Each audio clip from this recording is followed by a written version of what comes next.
So I was gonna work on a video where I talked about the Nintendo online service, but I realized that instead of it being a fun video for you guys, it's just gonna add to the negative hate that's going around when it comes to the online service.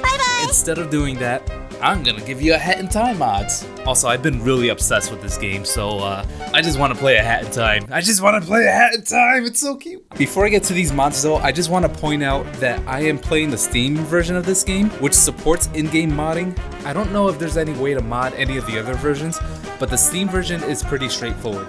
So join the PC Master Race so you too can get the ultimate gaming experience. Sorry. Moving on. Remember when a Hat in Time was pretty commonly talked about by gamers everywhere? Then Mario came and stole the spotlight with his big game, Super Mario Odyssey. Kinda like a Hat in Time stole the spotlight from Yooka-Laylee. But that's alright, because Hat Girl's got a plan. You see, Hat Girl has something that Mario doesn't.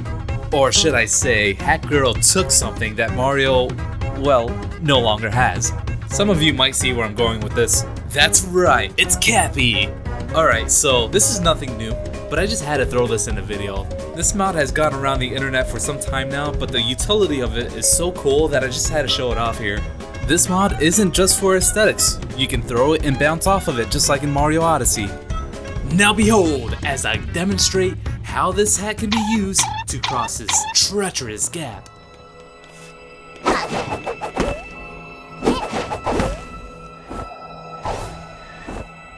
Woo, that was close. I barely just made that jump, holy cow. You can use Crappy to get some incredible height that you just weren't able to do without it. Just take a look at this.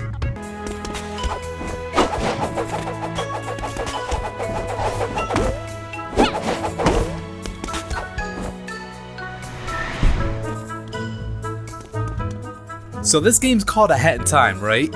I guess you'd say this wouldn't be a Hat in Time without the hat? Well, Hat Girl's not wearing her hat today. However, the game is still called a Hat in Time.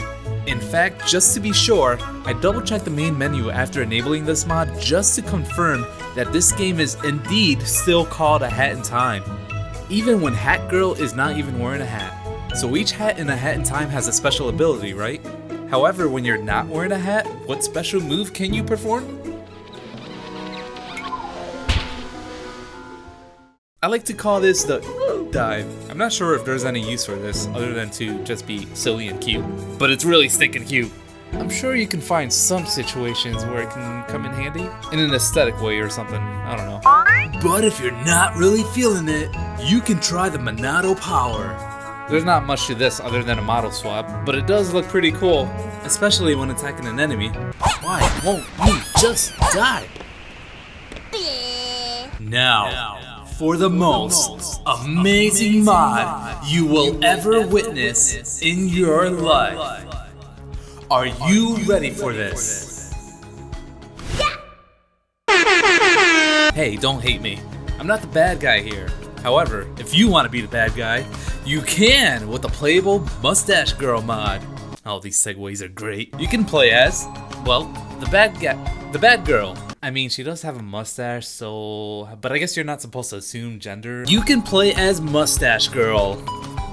Well, at least that's what I wanted to say, but unfortunately it seems now that the DLC is out, the mod just crashes the game. I'm sure the creator of the mod is working around this, but for now, I've asked MelonSpeedruns if I could borrow some of their footage for Mustache Girl. Thanks to him, we now can see what it's like to play as Mustache Girl. Be sure to check out MelonSpeedruns' channel, you're a lifesaver dude. So Mustache Girl has a lot of the same mobility, however, she has various different bombs, including time shifts that act like bombs, not sure why. Also, it looks like she could use these bombs to activate transparent platforms.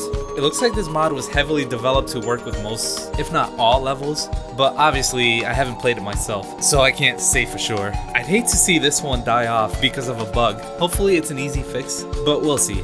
Mustache Girl can also spray paint the level for some reason. Not sure if this serves some kind of purpose other than just to be for fun, but there it is. It sort of reminds me of Overwatch, but in here you can really make a mess of things. If things get too messy for you, you can try cleaning things up with Fludd. Yes, see, segues are gold. Remember Fludd from Super Mario Sunshine? Yeah, he ironically fits here, doesn't he? When messing around with Fludd, I noticed that the water can interact with the pillows in Hat Girl's room. I'm not sure why that's a thing. I didn't even know the pillows could do that, but it's pretty fun. So you have pretty much all the nozzles from Super Mario Sunshine here. You can use the standard spray attack, which does damage enemies. I swear, these guys are like the most carefree guys in the world. I'm attacking them and they don't even care. I can't help it.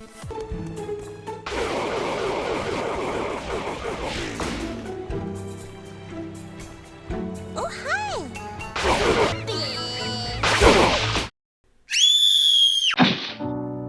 Say something, I'm giving up on you. You also have the hover nozzle, which works just like you would expect. It even limits you with a timer so you don't abuse it. If you use it right, you can get some pretty good distance. So I was using Fludd to mess around with the water physics. It's honestly really satisfying to look at. I'm really impressed with how the water works in this game. I don't think there's any case where you would see the water act like this without having something that abuses it like Fludd does. In some cases, you can really make things go wonky. Look how exaggerated the water effects are here. I then wanted to see how the water in Vanessa's basement would act. Ironically, Fludd actually dries up all the water here. I think the water here is being pushed under the floor by the power of Fludd. The water must have some sort of collision detection with the floor here because it stops it from coming back up. Well, sort of. Splash! I think someone should make a room with a bunch of water and different ways you can interact with it. It would be really cool, I think, but anyhow, there's a couple more things that Fludd can do. There's also the jet nozzle. You can use this to gain speed, however, you can't use it in the water, but I saw footage of it being used in the waters. I don't know what's going on here. DLC bug again, maybe? I don't know. Anyhow, you also have the rocket nozzle, which is nice to get up onto high places. Now you'll reach places you never could have before.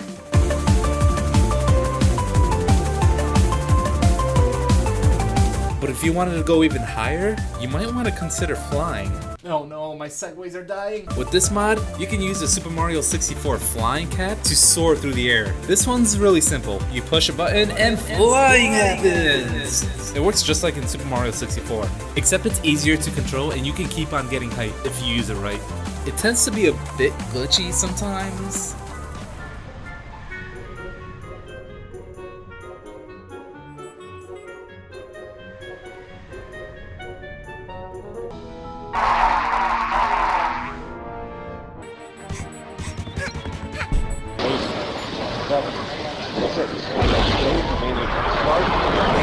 Start, 2, 1, booster ignition, and liftoff of the Space Shuttle Discovery, returning to the space station, paving the way for future missions beyond.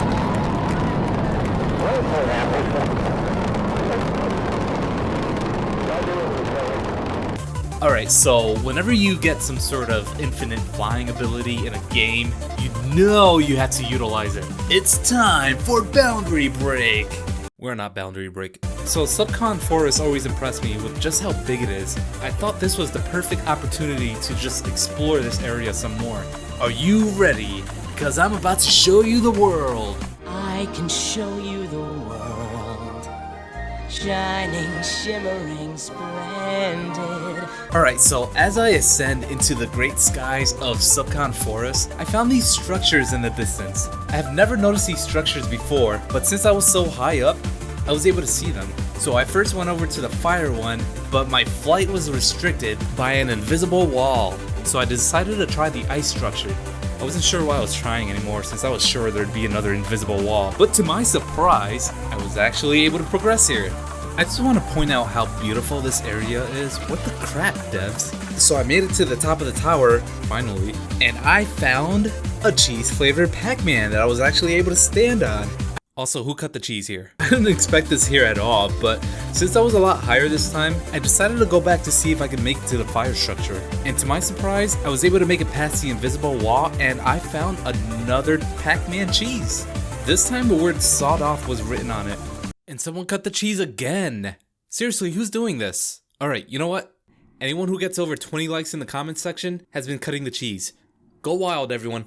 I then went back to the ice structure to see if there was words underneath it, but there was not. I looked this up and supposedly the whole internet knows about it, so this isn't anything new. However, if you don't want a bird's eye view, you could try going into first person.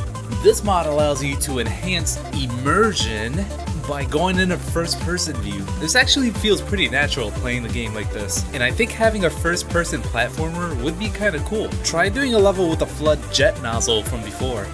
There's even a mod for Daisy's Cruiser that I bet would be a lot of fun to race on. Speaking of which, there are so many cool level mods that I think it would just be worth another video just to talk about these. If you guys want to see that, let me know in the comments section. I think it would be worth making another video just on level mods.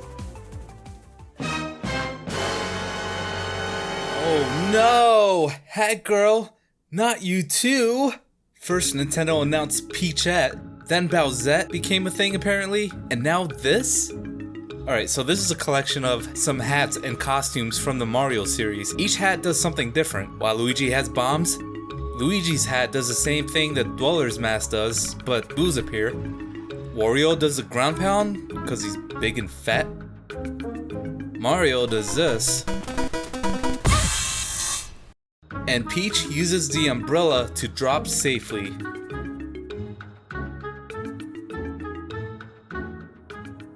Alright, this last one actually makes me a little sad. So before the final release of the game, there used to be a segment where you got to play as Hat Girl, but as an adult.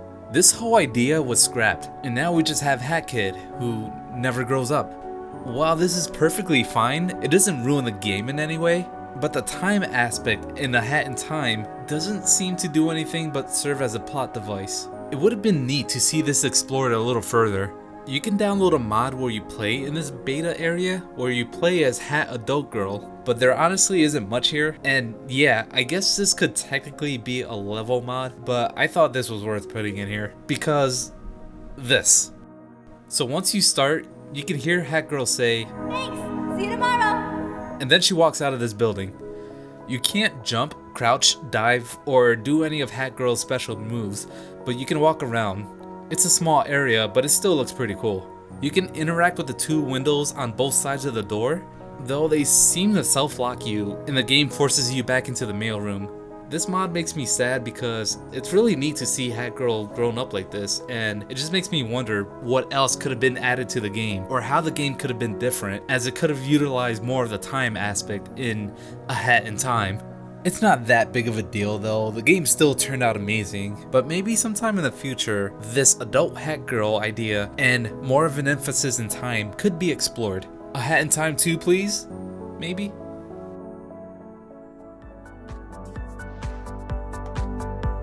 And there you have it. Thank you all so much for watching. In addition to the mods I showed off, I also used several different clothing skins and whatnot. I'm showing those off here right now along with the name and the creator. I do have more mod videos planned for the future, so if you like this kind of stuff, consider subscribing. If you enjoyed this video, then hitting that like button and sharing with a friend really goes a long way in helping the channel. Let me know in the comments what you want to see next. Should I do the level mods like I was talking about earlier? Or should I go back to Breath of the Wild and show off some cool new stuff? Maybe you have something different in mind. If so, be sure to let me know in the comments. Anyway guys, thank you so much for watching. I'll see you in the next one. Have a blessed day.